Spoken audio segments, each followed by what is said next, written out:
जय श्री राम। आप सभी भक्तगणों को मैं नरेंद्र कुमार कथावाचक स्वागत करता हूं इस भज गोविंदम श्रृंखला में। आज मैं 5 श्लोक कवर करने के बाद भज गोविंदम का 6ठा श्लोक के साथ आपके समक्ष प्रस्तुत हुआ हूं। मुझे उम्मीद है इन 5 श्लोक से आपने काफी कुछ सीखा होगा। मैं इसे प्रयास हमारा भरपूर यही है कि उदाहरण से समझाएं कि किस प्रकार आज के समय में जो कि इतनी भाग दौड़ है और आप कह सकते हैं कि हर एक के जीवन में भूचाल है और इस भूचाल को आप घटा नहीं सकते हैं। चाहे भज गोविंदम का अध्ययन कर लें या किसी और का कर लें, इसे हटाया नहीं जा सकता। ये तो आना ही है, भूचाल आना है, परेशानी आना है, विपरीत परिस्थितियां आना ही है। इन शास्त्रों के अध्ययन से हमें जो मुख्य डिफरेंस आएंगे, हमारे जीवन को परिवर्तित किस प्रकार करेगा, हमें वो कला सीख पाएंगे कि किस प्रकार उन विपरीत परिस्थितियों को हम हैंडल कर सके, उसे मैनेज कर सके, उसे मिटिगेट कर सके। उसकी कला आप सोचेंगे कि हमारे अनुसार ही यह पूरा दुनिया चले, संसार चले, तो यह कदापि संभव नहीं है। इस विकृत संसार में भी आप अपने आप को सुदृढ़ कैसे रख सके, मजबूत कैसे रख सके, इसकी कला हमें सीखना है। और इसी कला को सिखाने के उद्देश्य से हमारे आदि गुरु शंकराचार्य, जो महान दार्शनिक प्रवर्तक रहे हैं हिंदू धर्म के, हमारे लिए अनेक ग्रंथ दिए हैं। उसी में से एक भज गोविंदम है और भज गोविंदम से हमें काफी कुछ सीखने की जरूरत है। और इसी उद्देश्य से मैंने यह वीडियो गढ़ा है। पूरे 33 के 33 श्लोक आपके समक्ष में प्रस्तुत करूंगा। तो आइए, सबसे पहले मैं भज गोविंदम का जो प्रथम श्लोक है इसको पाठ करके फिर हम आगे बढ़ते हैं और फिर हम सीधा 6ठा श्लोक पर चलेंगे।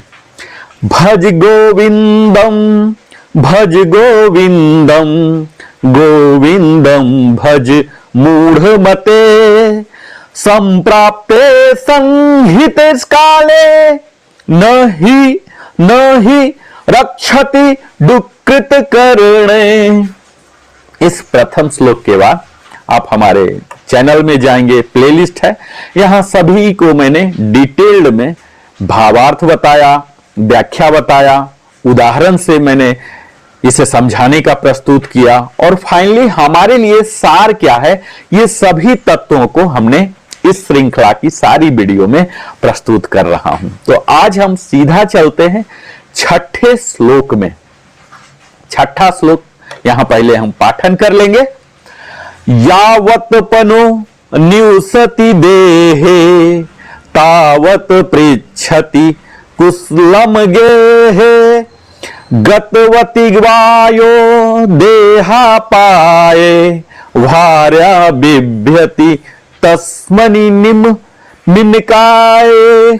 अब इसका भावार्थ देख लेते हैं। पहले यहां कहा जा रहा है कि जब तक शरीर में प्राण रहते हैं तब तक ही लोग कुशल पूछते हैं।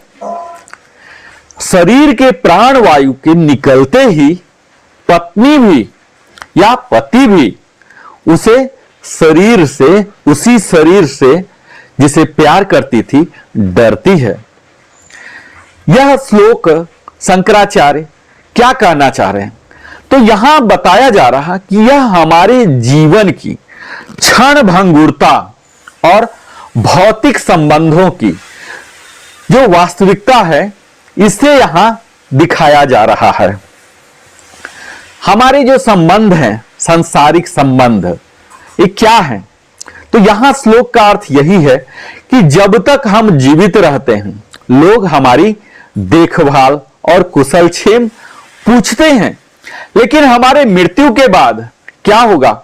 वही व्यक्ति जिसे हम अपने जीवन का अहम हिस्सा मानते हैं, वह केवल एक निर्जीव शरीर बन जाता है, नॉन लिविंग थिंग्स हो जाते हैं। यहां तक कि उसे अपने घर में, मकान में भी कई ऐसे परंपराएं हैं कि उसे छत के अंदर भी नहीं रखने की परंपरा है। यहां तक कि उसका सबसे करीबी व्यक्ति, जैसे पत्नी हो गए, पति, वो भी उससे डरने लगते हैं। अगर इस श्लोक के स्पष्टीकरण की बात करें तो तो यहां मैं आपको स्पष्ट करूं कि यहां जीवन की महत्ता को बताया जा रहा है। यह कहा जा रहा कि जब तक एक व्यक्ति जीवित है, उसका इस समाज में, परिवार में प्रियजन उसके साथ जुड़े रहते हैं, वे उसकी आवश्यकताएं, भावनाओं और स्वास्थ्य का ध्यान रखते हैं। यदि एक व्यक्ति बीमार हो जाता है तो उसका परिवार डॉक्टर को भी बुलाता है, उसकी दवा और देखभाल सभी कुछ किया जाता। लेकिन वही चीज क्या होता है, मृत्यु के बाद सारी स्थितियां परिवर्तित हो जाती है। जैसे व्यक्ति का शरीर प्राणवायु छोड़ देता है, वह केवल एक निर्जीव शरीर बन जाता है। वह व्यक्ति नहीं बल्कि सिर्फ उसका भौतिक रूप रह जाता है। लोग उसके शरीर को देखकर भयभीत होने लगते हैं, उससे दूरी भी बना लेते हैं। अगर किसी व्यक्ति की मृत्यु हो जाती है तो उसकी पत्नी या उसके पति उसके साथ सबसे करीब जो संबंध रखते थे भी उसके मृत शरीर को देखकर भावनात्मक रूप से टूट सकते हैं या भयभीत हो सकते हैं। मृत शरीर को क्या किया जाता है हमारे समाज में, जल्द से जल्द उसे अंतिम संस्कार, आपकी जो परंपराएं हैं 3 दिन 13 दिन 41 दिन जो भी है, उसके अनुसार जल्द से जल्द अंतिम संस्कार के लिए ले जाने की बात की जाती है। तो यहां हमें समझना है कि संबंधों की क्या अस्थिरता है। यह वाक्य यही सिखाता है कि हमारे संबंध हमारे जीवित अवस्था तक ही प्रासंगिक है। मृत्यु के बाद भौतिक शरीर की कोई महत्व नहीं रह जाती है।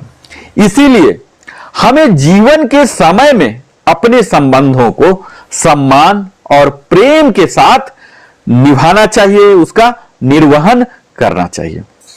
कोई व्यक्ति अपने जीवन में दूसरों की सहायता करता है और अच्छे संबंध बनाता है, लेकिन उसी के मृत्यु के बाद लोग उसके अच्छे कर्मों के लिए उसे याद करते हैं, न कि केवल उसके भौतिक शरीर के लिए आप कितना सुंदर हैं इसके लिए आप याद नहीं किए जाएंगे। कहा जाता है कि अगर आप दीर्घायु होते हैं तो लोगों की मदद करें, कुछ ऐसा कृति करके जाएं इस दुनिया में कि आपके मृत्यु के बाद भी वह कृति जीवित रहे, और इस प्रकार आप दीर्घायु हो सकते हैं। क्योंकि एक व्यक्ति कितना रह सकता, 100 साल वाले तो बहुत कम होते हैं। अगर आप बहुत ही हेल्दी हैं, हेल्थ के लिए कॉन्शियस हैं, तो 80 पार हो जाएंगे। हालांकि भारत में तो 72 पार करना भी मुश्किल होता। कहा जाता है कि 15% ही ऐसे होते हैं जो 60 को पार कर पाते हैं। तो इस दुर्लभ स्थिति में अगर आप चाहते हैं कि दीर्घायु हो, जो कि आपके हाथ में नहीं है, हर कोई 100 तक नहीं जीवित रह सकता, लेकिन कुछ आप अगर ऐसा कर जाते हैं समाज के लाभ के लिए, निस्वार्थ भाव से अगर आप कुछ कर जाते हैं, कुछ ऐसा वैल्यू ट्रांसफर कर देते हैं, तो निश्चित है आपकी मृत्यु के बाद भी आपको उन अच्छे कर्मों के लिए याद किया जाएगा और आप वास्तविक में दीर्घायु हो सकते हैं। इस 6ठे श्लोक में सीखने योग्य बात क्या है? तो यहां यही कहा जा सकता है कि हमें जीवन को महत्व देना चाहिए और दूसरों के साथ प्रेम, सहयोग और सहानुभूति से पेश आना चाहिए। मृत्यु जीवन का एक स्वाभाविक सत्य है जिसे स्वीकार करना चाहिए। हम सब जानते हैं कि कहा जाता है राम नाम सत्य है, सबका यही गत्य है। ये होना ही है।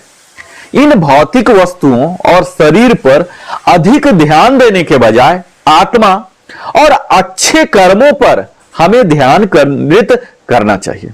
यहां आदि गुरु शंकराचार्य क्या उपदेश देना चाह रहे हैं? तो इनका केंद्रीय भाव इस 6ठे उपदेश के पीछे, श्लोक के पीछे यही है कि हमारा जीवन क्षण भंगुर है।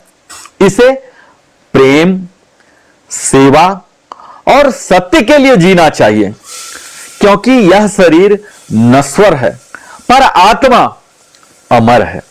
तो इस बहुमूल्य उपदेश जो है आदि गुरु शंकराचार्य के, आज भी प्रासंगिक है अगर आप इसे आचरण में उतारते हैं। हालांकि हमारे जीवन बड़ा ही भाग दौड़ में है, तो क्या हुआ, हम अपने इस मूल सत्य को समझें। हर कोई जानते हैं कि हमारा जीवन क्षण भंगुर है, हम एक दिन मर जाएंगे, लेकिन इसके लिए कौन करते हैं इसके अनुसार अपना रोड मैप कितने लोग तय कर पाते हैं। तो जरूरत है इस रोड मैप को तय करने का। मुझे उम्मीद है इस वीडियो को देखने के बाद आप अपने जीवन के रोड मैप को तय करने में जरूर अग्रसर होंगे। यह वीडियो आपको मददगार साबित होगा। लिविंग हैप्पीली में सदैव मैं Narendra Kumar, wellness consultant, entrepreneur trainer, आप सबों की मदद करता हूं कि किस प्रकार आपके जीवन को खुशहाल हो। चाहे वो शंकराचार्य के उपदेशों को, श्लोकों को आपके समक्ष प्रस्तुत कर, या हेल्थ से संबंधित आपके शारीरिक स्थिति, मेडिकल कंडीशन को समझा के, तमाम विषयों पर हमारे वीडियो रहते हैं।